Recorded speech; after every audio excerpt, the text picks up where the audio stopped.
Hi అండి, welcome to Missamma చెప్పే కథలు. కథ పేరు కంటికి కనిపించని కానుక. ఇది చందమామ కథ.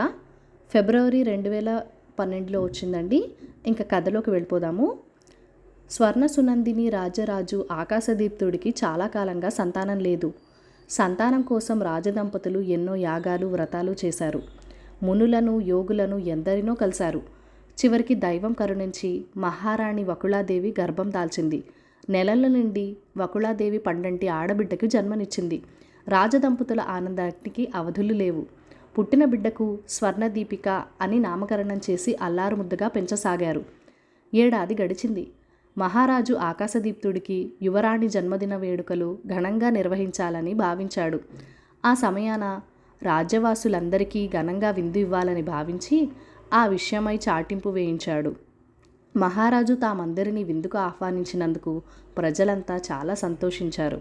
విందుకు వెళ్ళి సమయాన తమ శక్తి కొలది యువరాణికి ఏదో ఒక కానుక పెట్టాలని భావించారు. అదే రాజ్యంలో శివయ్య అనే చెప్పులు కుట్టేవాడు ఉండేవాడు.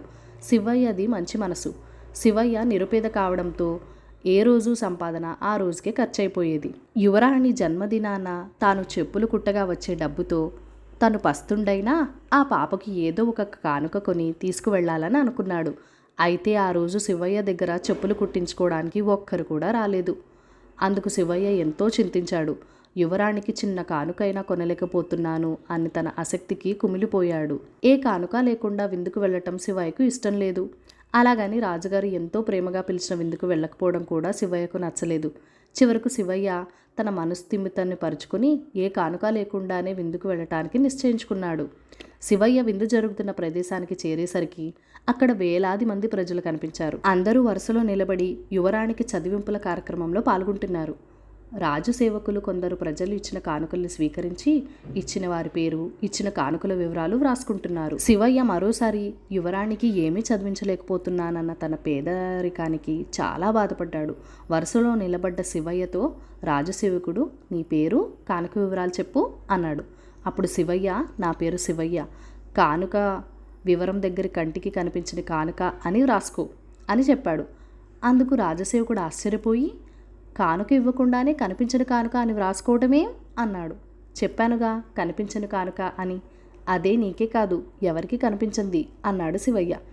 ఆ సేవకుడు శివయ్య మతిమాలిన వాడిగా భ్రమించి కానుక వివరాల దగ్గర కంటికి కనిపించిన కానుక అని వ్రాసుకుని శివయ్యని లోపలికి పంపించాడు.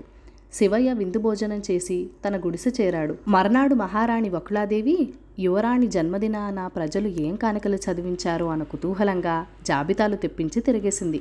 ఒక జాబితాలు శివయ్య అన్న పేరు దగ్గర కంటికి కనిపించని కానుక అని ఉండడం చూసి ఆశ్చర్యపోయింది. ఆ విషయం మహారాజు చెవిన వేసింది. ఆకాశదీప్తుడు ఆ జాబితా తయారు చేసిన సేవకుడిని పిలిపించి వివరం అడిగాడు. అప్పుడు ఆ సేవకుడు, మహారాజా, ఆ శివయ్య ఎవడో మతిమాలిన వాడిలాగా ఉన్నాడు. కానుక ఏమి ఇవ్వకుండానే కంటికి కనిపించని కానుక అని వ్రాసుకోమన్నాడు. కానుక ఏదని అడిగితే అది కంటికి కనిపించదు అని చెప్పాడు అని విన్నవించాడు. ఆకాశదీప్తుడికి శివయ్య మతిమాలిన వాడిలా అనిపించలేదు. అతడి ఆంతర్యం తెలుసుకోవటానికి భటులను పంపి శివయ్యని రప్పించాడు.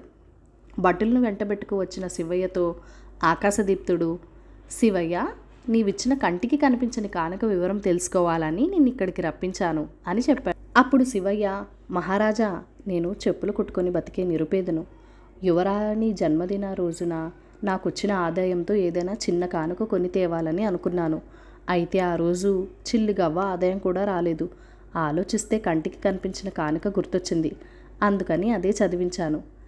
అది మరేమిటో కాదు మహారాజా, నిండు మనసుతో యువరాణికి నేను ఇచ్చిన ఆశీర్వచనమే ఆ కంటికి కనిపించిన కానుక అని చెప్పాడు శివయ్య. అది విన్న ఆకాశదీప్తుడు సంతోషంతో శివయ్యని కౌగిలించుకుని, మణిమాణిక్యాల కంటే నిండు మనసుతో నీవిచ్చిన ఆశీర్వచనమే విలువైనది అని చెప్పి శివయ్యకు విలువైన కానుకలు ఇవ్వబోయాడు. అప్పుడు శివయ్య, మహారాజా, ఎందరో ప్రముఖులు యువరాణికిచ్చిన మణిమాణిక్యాల కంటే నేను ఇచ్చిన ఆశీర్వచనమే విలువైనది అని మీరు అన్నారు. అలానే మీరు ఇవ్వబోతున్న కానుకల కంటే మీరు నాపై చూపిన అభిమానం విలువైనది.